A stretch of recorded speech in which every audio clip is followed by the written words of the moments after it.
जय हिंद दोस्तों। आज हम मौर्य साम्राज्य से संबंधित प्रश्नों की एक श्रृंखला लेकर के आए हैं जिसमें 50 प्रश्न मिलेंगे आपको और बहुत ही महत्वपूर्ण, जो कि पेपर के पॉइंट ऑफ व्यू से बहुत ही और ज्ञानवर्धन के लिए बहुत ही आवश्यक है। प्रश्न संख्या 1, सम्राट अशोक के राजादेशों का सबसे पहले विघटन किसने किया था? ऑप्शन है George Buhler, James Prinsep, Max Muller, William Jones. इसका सही जवाब होगा जेम्स प्रिंसेप। इसके बारे में कुछ जानकारी बता दूं कि 1837 में जेम्स प्रिंसेप ने ही पहली बार इसकी जानकारी दी थी। इस तरह से इसका पहला आंसर क्या हुआ? James Prinsep. याद रखिएगा, ऑप्शन नंबर बी। प्रश्न संख्या 2, भारत के सांस्कृतिक इतिहास के संदर्भ में इतिवृत्तों, राजवंशी इतिहास तथा वीर गाथाओं को कंठस्थ करना निम्नलिखित में से किसका व्यवसाय था? ऑप्शन है श्रमक, परिव्राजक, अग्रहारिक और मगध। इसका सही जवाब होगा मगध। प्रश्न संख्या 3, निम्न कथनों पर विचार कीजिए। अब आपके पास कुछ कथन दे रखे हैं, उसके बारे में जानना है या सत्य है या असत्य। ऑप्शन है, पहला कथन क्या है कि अंतिम मौर्य शासक बृहदत्त की हत्या उसके प्रधान सेनापति पुष्यमित्र शुंग ने की। संघ लिखा हुआ गलत, पुष्यमित्र शुंग होगा, शुंग ने की थी। सेकेंड वन, सिंघली, जो कि बिल्कुल सही है। सिंघली अनुसूची के अनुसार अशोक ने अपने 99 भाइयों की हत्या कर राज सिंहासन प्राप्त किया था, यह भी सही है। तीसरा कथन जो है, अशोक का उत्तराधिकारी दशरथ हुआ जिसे देव नाम प्रिय की उपाधि दी गई थी। देव नाम प्रिय की उपाधि दी गई थी, बिल्कुल सही है। तीनों कथन जो है, एक एक दो तीन, तीनों कथन सही है, इसलिए इसका आंसर क्या होगा? Option number D. तो इस तरह से प्रश्न संख्या 4 की ओर बढ़ते हैं। भारतीय कला एवं पुरातात्विक इतिहास के संदर्भ में निम्नलिखित में से किसका सबसे पहले निर्माण किया गया था? ऑप्शन है भुवनेश्वर स्थित लिंगराज मंदिर, धौली स्थित शैलकृत हाथी, महाबलीपुरम स्थित शैलकृत स्मारक, उदयगिरी स्थित वाराह मूर्ति। इसका आंसर होगा धौली स्थित शैलकृति, जो कि बिल्कुल सही जवाब है। प्रश्न संख्या 5, कलिंग युद्ध का विवरण हमें ज्ञात होता है 13वें शिलालेख द्वारा, रूमिनदेई स्तंभ द्वारा, वेनसांग के विवरण द्वारा, प्रथम लघु शिलालेख के द्वारा। इसका सही जवाब है, याद रखिएगा, 13वें शिलालेख के द्वारा। याद रखें, 13वें शिलालेख के द्वारा इसका जानकारी प्राप्त होता है। कलिंग में, जिसके बाद युद्ध में सम्राट अशोक ने युद्ध करना ही छोड़ दिया था, उनका दिल वसीज सा गया था, जो कि इतने भीषण नरसंहार हुआ था। प्रश्न संख्या 6, अशोक के निम्नलिखित अभिलेखों में से किसमें दक्षिण भारतीय राज्य का उल्लेख मिलता है? तृतीय मुख्य अभिलेख, द्वितीय मुख्य अभिलेख, नौवां मुख्य अभिलेख, प्रथम स्तंभ अभिलेख। इसका सही जवाब हुआ द्वितीय मुख्य अभिलेख। याद रखें, द्वितीय मुख्य अभिलेख से इसकी जानकारी प्राप्त होती है। प्रश्न संख्या 7, इंडिका का लेखक कौन था? Indica Plutarch, Justin, Herodotus, Megasthenes. इसका सही जवाब होगा मेगास्थनीज। मेगास्थनीज के द्वारा इंडिका की रचना की गई थी। प्रश्न संख्या 8, कौटिल्य के अर्थशास्त्र के अनुसार मौर्यकालीन न्याय व्यवस्था में निम्नलिखित न्यायालय अस्तित्व में थे? धर्म महामात्र, धर्मस्थल, रज्जुक, कंटक शोधन।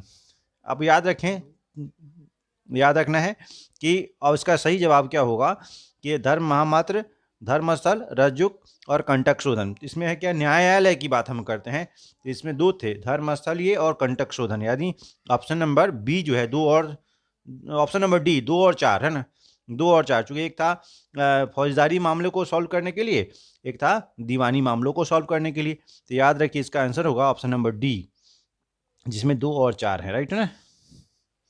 प्रश्न संख्या 9, मौर्य काल में टैक्स को छुपाने यानी चोरी के लिए इनमें से क्या दंड दिया जाता था? ऑप्शन है मृत्युदंड, सामानों की कुर्की जब्ती, कारावास, उपरोक्त में से कोई नहीं। इसका सही जवाब होगा मृत्युदंड दिया जाता था। चोरी करने में ही मृत्युदंड मिल जाती थी। आज इतने बड़े संगीन अपराध होते हैं, फिर भी मृत्युदंड नहीं दिया जाता है। अब आप समझ सकते हैं उस समय की प्रशासनिक व्यवस्था कैसी रही थी। प्रश्न संख्या 10, निम्नलिखित में से राज्य के सप्तांग सिद्धांत के अनुसार राज्य का 7वां अंग कौन सा था? जनपद, दुर्ग, मित्र, कोश। याद रखें, 7वां अंग कोश, मित्र मैंने बताया था डिस्क्रिप्टिव में, आप याद रखें, मित्र होगा। प्रश्न संख्या 11, मौर्य काल में स्त्रियों की स्थिति के संबंध में निम्नलिखित से कौन सा कथन असत्य है? ऑप्शन है स्त्री वध को हत्या के समान माना जाता था, स्त्रियों को संपत्ति का अधिकार प्राप्त था, स्त्रियों को पुनर्विवाह की अनुमति प्राप्त थी, तथा नियोग प्रथा प्रचलित थी, वेश्यावृत्ति का प्रचलन नहीं था। ऑप्शन 4 जो है वह गलत है, वेश्यावृत्ति का प्रथा जो है प्रचलन में था। ऑप्शन नंबर डी गलत बताना था, इसलिए ऑप्शन नंबर डी होगा। अशोक के संबंध में निम्नलिखित में से कौन सा कथन सत्य है? शासक स्पेलिंग गलत है। शासक बनने से पूर्व वह अवंती का राज्यपाल था। उसमें उसने 273 ईस्वी पूर्व में सत्ता प्राप्त की थी, बिल्कुल सही। बिल्कुल, उसका राज्य का अभिषेक 269 ईस्वी में हुआ था, यह भी सही है। उसने 261 ईस्वी पूर्व में अपना अंतिम युद्ध लड़ा था, यह भी सही है। यानी इसके चारों के चारों जो है ऑप्शन है, अब आप देखें तो बिल्कुल चारों के चारों सत्य हैं, बिल्कुल 1 2 3 4 जो है ना, ABCD सभी सही है। तो पूछ रहा है कौन सा कथन सत्य है, तो सभी सत्य है इसमें, ठीक है। तो इस तरह से प्रश्न संख्या 13 की ओर बढ़ेंगे। निम्नलिखित में से किन शासक या शासकों की उपाधि देवनाम प्रिय थी? अभी आपने पढ़ा अशोक, दशरथ, बृहद्रथ, कुणाल। इसका याद रखिए, वन अशोक के बेटे ही थे दशरथ ने, याद रखिएगा। अशोक और दशरथ दोनों को देवनाम प्रिय की उपाधि दी गई थी, इसका मतलब A और B दोनों ले सकते हैं आप इसमें। प्रश्न संख्या 14, निम्नलिखित में से कौन सा ऐसे कथन सत्य हैं? मेगास्थनीज चंद्रगुप्त मौर्य के दरबार में आया था। चंद्रगुप्त मौर्य ने श्रवण बेलगोला में जाकर 298 ईसा पूर्व में उपवास पर शरीर त्याग दिया था। याद रखिए कि इसमें कह रहा है कौन सा कथन सत्य है, 1 और 2 दोनों सही है। इसका मतलब उसका जो दोनों जो है, यानी ऑप्शन नंबर B आपके हिसाब से सही होगा। प्रश्न संख्या 15, निम्नलिखित में से कौन सुमेलित नहीं है? आपको मिलाना है। मास्की, याद रख लेना, मास्की रायचूर कर्नाटक में है। गुर्जरा, दतिया मध्य प्रदेश में। निट्टूर मैसूर कर्नाटक में। सासाराम बंगाल, एक्चुअली बिहार में है सासाराम, याद रखिए, इसलिए जिसका D वाला जो पार्ट है यह गलत है, ऑप्शन D जो है गलत है। प्रश्न संख्या 16, निम्नलिखित में से कौन सुमेलित नहीं है? सांची मध्य प्रदेश, सही है। सारनाथ उत्तर प्रदेश, सही है। उरुमिनदेई नेपाल की तराई में, बिल्कुल सही। निगाली सागर बिहार, जो कि गलत है, यानी सही सुमेलित नहीं, option number D is wrong one. प्रश्न संख्या 17, निम्नलिखित में से कौन सुमेलित नहीं है? याद कीजिए, सीता, राजकीय भूमि से होने वाली आय, बिल्कुल सही। भाग, उपज का हिस्सा, यह भी सही। बलि, एक प्रकार का राजस्व था, टैक्स था, यह भी सही। हिरण्य, अनाज के रूप में कर, यह एक गलत वाला पार्ट है, ऑप्शन नंबर D, याद रखिएगा। प्रश्न संख्या 19, निम्नलिखित में से कौन सा कथन सत्य है? मौर्य वंश का संस्थापक चंद्रगुप्त मौर्य था, बिल्कुल सही। चंद्रगुप्त मौर्य और सेल्यूकस के बीच युद्ध का वर्णन एपियानस ने किया है, यह भी सही। याद रखिए इसका ऑप्शन क्या होगा, केवल 2 सही होगा। क्या बोला? चंद्रगुप्त मौर्य का संस्थापक, मौर्य वंश संस्थापक चंद्रगुप्त मौर्य था, या इसका ऑप्शन नंबर C, केवल 2, 1 और 2 दोनों होगा ना इसका आंसर, 1 और 2, ऑप्शन नंबर C होगा। याद रखिए इसका आंसर क्या होगा, 1 और 2, जो कि दोनों के दोनों सही है ना। इसके बारे में जानकारी एपियानस से ही मिलता है केवल। प्रश्न संख्या 19, जब राजा दरबार में बैठा हो तो उसे प्रजा से बाहर प्रतीक्षा नहीं करवानी चाहिए। उपयुक्त कथन किसका है? प्लिनी, मेगास्थनीज, एपियानस और चाणक्य। यह कथन चाणक्य का है, option number D is the right one. प्रश्न संख्या 20, प्रजा के सुख में राजा का सुख नहीं थे और प्रजा के हित में उसका हित है, यह कथन किसका है? चाणक्य का, मेगास्थनीज का, जस्टिन का, उपरोक्त में से कोई नहीं। इसका सही जवाब होगा ऑप्शन A चाणक्य। प्रश्न संख्या 21, मौर्य साम्राज्य की राजधानी है राजगिरी, पाटलिपुत्र, कन्नौज, वैशाली। याद रखिए इसका आंसर होगा पाटलिपुत्र। प्रश्न संख्या 22, किस शासक के शासनकाल में मगध पर 12 वर्षों का भीषण अकाल पड़ा था? अशोक, उदयन, अजातशत्रु, चंद्रगुप्त मौर्य। इसका सही जवाब होगा Chandragupta Maurya, option number D। प्रश्न संख्या 23, किससे मुक्ति दिलवाने के कारण चंद्रगुप्त मौर्य को भारत का मुक्तिदाता कहा जाता है? ईरानियों, यूनानियों, शको और यूजियों। याद रखिए यूनानियों, ऑप्शन नंबर B। प्रश्न संख्या 24, वह स्रोत जिसमें पाटलिपुत्र के प्रशासन का वर्णन उपलब्ध है वह है दिव्यवदान, अर्थशास्त्र, इंडिका, अशोक का शिलालेख। याद रखें इसका सही जवाब होगा इंडिका, मेगास्थनीज इंडिका जो है इसमें इसकी जानकारी प्राप्त होती है, option number C is the right one. प्रश्न संख्या 25, किस मौर्य शासक के दरबार में आजीवक भविष्यवक्ता पिंगलवत्स रहता था? चंद्रगुप्त मौर्य, बिंदुसार, तीबर, अशोक। इसका सही जवाब होगा बिंदुसार। प्रश्न संख्या 26, अशोक द्वारा अपने पड़ोसियों के साथ मैत्रीपूर्ण संबंधों का उल्लेख मिलता है शाहबाजगढ़ी अभिलेख से, ब्रह्मगिरी अभिलेख से, 13वें शिलालेख से, सोपारा अभिलेख में। इसका सही जवाब होगा 13वें शिलालेख से। 13वां शिलालेख बहुत ही इंपॉर्टेंट था। प्रश्न संख्या 27, प्रथम बौद्ध संगीति का आयोजन किसके शासनकाल में हुआ था? ऑप्शन है बिंबिसार, अजातशत्रु, कालाशोक और घनानंद। इसका सही जवाब होगा, याद रखें, अजातशत्रु। अच्छा, इससे कुछ संबंधित और भी जानकारी याद रखें। एक बार मैं डिस्क्रिप्टिव में समझाया भी है, फिर भी एक बार याद रखें। प्रथम बौद्ध संगीति अजातशत्रु शासक के शासनकाल में हुआ था। उनका समय 483 ईसा पूर्व था। और एक बात बताएं कि जगह जो है राजगृह में हुआ था। उस समय उसके अध्यक्ष महाकश्यप थे। द्वितीय बौद्ध संगीति कालाशोक के शासनकाल में हुआ था, 383 में हुआ था। स्थान वैशाली में हुआ था। उस समय याद सब्बा कमीर जो थे उस समय अध्यक्ष थे उसके। तृतीय बौद्ध संगीति अशोक के शासनकाल में 251 ईस्वी में हुआ था। ईसा पूर्व में पाटलिपुत्र में हुआ था। मोगलीपुत्तिस जो थे उस समय उसके अध्यक्ष थे। चतुर्थ बौद्ध संगीति कनिष्क के शासनकाल में हुआ था। या इस तरह से आप याद रखें कि कौन सी बौद्ध संगीति किसके शासनकाल में हुई है, ताकि आपके एक क्रम बना रहे। प्रश्न संख्या 28, प्रश्न संख्या 28, द्वितीय बौद्ध संगीति किसके शासनकाल में हुई थी? याद रखना, द्वितीय बौद्ध संगीति ऑप्शन है बिंदुसार, बिंबिसार, कालाशोक, अशोक। याद रखना, इसका सही जवाब क्या होगा? Kalashoka, option number C. प्रश्न संख्या 29, तृतीय बौद्ध संगीति किसके शासनकाल में हुई थी? याद रखें, चंद्रगुप्त मौर्य, बिंदुसार, कनिष्क और अशोक। इसका सही जवाब क्या होगा? याद रखिए, इसका सही जवाब होगा सम्राट अशोक, यानी अशोक के शासनकाल में हुआ था तृतीय बौद्ध संगीति। अभी मैंने बताया भी था। प्रश्न संख्या 30, मगध साम्राज्य में कलिंग का विलय सर्वप्रथम किसने किया था? अशोक ने, चंद्रगुप्त मौर्य ने, बिंबिसार ने, महापद्मनंद ने।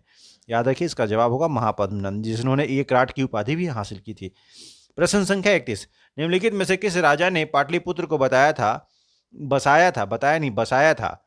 याद रखिए, ऑप्शन क्या है? शिशुनाग, बिंबिसार, अजातशत्रु, उदयीन। इसका सही जवाब होगा उदयीन, ऑप्शन नंबर डी। प्रश्न संख्या 32, निम्नलिखित में से मगध का कौन सा राजा सिकंदर महान का समकालीन था? ऑप्शन है महापद्मनंद, घनानंद, शुकल्प, चंद्रगुप्त मौर्य। इसका सही जवाब होगा घनानंद। याद रखें, ऑप्शन नंबर बी जो कि सही है। प्रश्न संख्या 33, सर्वप्रथम मगध के किस शासक ने गिरिब्रज यानी राजगिरी के अतिरिक्त वैशाली को भी अपनी राजधानी बनाया था? कालाशोक, नागदशक, महापद्मनंद, शिशुनाग। इसका सही जवाब होगा शिशुनाग, जिन्होंने शिशुनाग वंश की स्थापना भी की थी। प्रश्न संख्या 34, किस राजा ने पाटलिपुत्र को सर्वप्रथम मगध की राजधानी बनाया था? उदयीन, बिंबिसार, घनानंद, अजातशत्रु। इसका सही जवाब होगा उदयीन। प्रश्न संख्या 35, मगध के किस शासक को कली का अंश, परशुराम अवतार, क्षत्रियों का नाशक, सर्वक्षत्रांतक, एक छत्र और एक राट कहा गया है? ऑप्शन है घनानंद, महापद्मनंद, अजातशत्रु, उदयीन। इसका सही जवाब होगा महापद्मनंद, बिल्कुल सही जवाब महापद्मनंद, ऑप्शन नंबर बी। प्रश्न संख्या 36, मौर्य साम्राज्य का केंद्रीय न्यायालय कहाँ स्थित था? सुवर्णगिरी, पाटलिपुत्र, अवंती, वैशाली। इसका सही जवाब होगा पाटलिपुत्र में। प्रश्न संख्या 37, अशोक ने अपने धम्म यात्रा के अंतर्गत सर्वप्रथम किस जगह की यात्रा की थी? लुम्बिनी, कुशीनगर, बोधगया, वैशाली। इसका सही जवाब होगा बोधगया, ऑप्शन नंबर सी। प्रश्न संख्या 38, पाटलिपुत्र में स्थित चंद्रगुप्त का महल मुख्यतः बना हुआ था ईंटों का, पत्थरों का, लकड़ी का, मिट्टी का। सही जवाब लकड़ी का। प्रश्न संख्या 39, चंद्रगुप्त मौर्य का राज्य प्रसाद माने महल होता है, स्थित था कुम्हरार, पटना, राजगिरी, वैशाली, मनेर। इसका आंसर होगा, याद रखिए, इसका आंसर होगा कुम्हरार, पटना में। प्रश्न संख्या 40, किस विद्वान ने चंद्रगुप्त मौर्य के राज्य प्रसाद के बारे में कहा है कि इनकी शान शौकत का मुकाबला न तो शूशा और न एक बेतना कर सकते हैं? यानी भाईयान ने, मेगासनिज ने, एरियन ने, बी स्मिथ ने। याद रखिए, एरियन ने ऐसा बोला था, इनकी तुलना नहीं की जा सकती। प्रश्न संख्या 41, किस शासक ने गया के निकट बराबर की पहाड़ियों में आजीविकों के लिए गुफाओं का निर्माण करवाया था? चंद्रगुप्त मौर्य ने, दशरथ ने, अशोक ने, बिंदुसार ने। इसका आंसर होगा अशोक ने, सम्राट अशोक ने, क्योंकि उसके पिता जो आजीवक संप्रदाय के थे, उन्होंने 4 गुफाओं का निर्माण करवाया था। याद रखें, हाँ, 4 गुफा, सुदामा, विश्व झोपड़ा है ना, विश्व झोपड़ा, लोमस ऋषि गुफा और कर्ण चौपार इस तरह से जो है 4 पहाड़ों को काट करके उन्होंने गुफा बनवाया था ताकि आजीवक संप्रदाय के भिक्षुओं को रहने में सहायता मिल पाए। प्रश्न संख्या 42, चंद्रगुप्त मौर्य के राजप्रसाद के बारे में किसने कहा था यह मानव कृति, यह प्रसाद मानव कृति नहीं है वरन देवों द्वारा निर्मित कृति है? एंड ह्वेनसांग, फाहियान, मेगास्थनीज, चाणक्य। इसका जवाब याद रखना है, फाहियान के द्वारा कहा गया है। Option number B. प्रश्न संख्या 43 MP 43, गया के समीप नागार्जुनी की पहाड़ियों में स्थित गोपी गुफा का निर्माण करवाया था? अशोक ने, चंद्रगुप्त ने, बिंदुसार ने, दशरथ ने? इसका सही जवाब होगा दशरथ। Option number D. प्रश्न संख्या 44, पाटलिपुत्र को किस शासक ने सर्वप्रथम अपनी राजधानी बनाया था? चंद्रगुप्त मौर्य ने, अशोक ने, चंद्रगुप्त विक्रमादित्य ने, कनिष्क ने? इसका सही जवाब चंद्रगुप्त मौर्य ने। Option number A is the right one. प्रश्न संख्या 45, किसके शासनकाल में मिस्र के राजा फिलाडेल्फस टॉलमी द्वितीय ने डायनिसिस नामक राजदूत को पाटलिपुत्र भेजा था? अशोक के, बिंदुसार, चंद्रगुप्त, उपरोक्त में से कोई नहीं? इसका जवाब होगा बिंदुसार। याद रखिए बिंदुसार, इसमें राजपूत नहीं राजदूत है। प्रश्न संख्या 46, किस विद्वान के अनुसार चंद्रगुप्त मौर्य ने पालीब्रोथा उपनाम धारण किया था? William Jones, Plutarch, Justin, Strabo? याद रखिए इसका जवाब होगा स्ट्रेबो। याद रखना इसका जवाब क्या होगा स्ट्रेबो। Option number D. प्रश्न संख्या 47 केवल वह स्तंभ जिसमें अशोक ने स्वयं को मगध का सम्राट बताया है? ऑप्शन है मास्की का लघु स्तंभ, रोमिंदेई स्तंभ, कीन स्तंभ, भाब्रू स्तंभ। तो भाब्रू स्तंभ इसका सही जवाब होगा। Option number D. प्रश्न संख्या 48, मौर्य काल में पाटलिपुत्र का प्रशासन 30 नागरिकों की सभा संचालित करती थी जो कि 5 सदस्यों की 6 समितियां होती थी, संगठित होती थी। यह कथन किसका है? चाणक्य का, जस्टिन का, मेगास्थनीज का? इनमें से कोई नहीं। इसके बारे में उन्होंने मेगास्थनीज ने ही अपने इंडिका में बताया है इसके बारे में। चलिए ऑप्शन सी सही है। प्रश्न संख्या 49, अमित्रघात के नाम से किसे जाना जाता है? बिंदुसार, चंद्रगुप्त मौर्य, अशोक? इनमें से कोई नहीं। इसका सही जवाब होगा बिंदुसार। याद रखें Bindusara. Option A is the right one. प्रश्न संख्या 50, सर्वप्रथम किसने अशोक के स्तंभ का पता लगाया था? टेलीफैंथर, जेम्स प्रिंसेप, जॉन मार्शल?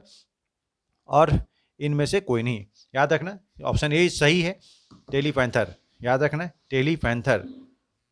इन्होंने याद रखना कि 1750 ईस्वी में दिल्ली में अशोक के स्तंभ का पता लगाया था इन्होंने। तो इतनी सारी जानकारी मौर्य साम्राज्य से आप रख सकते हैं। जानने के लिए धन्यवाद।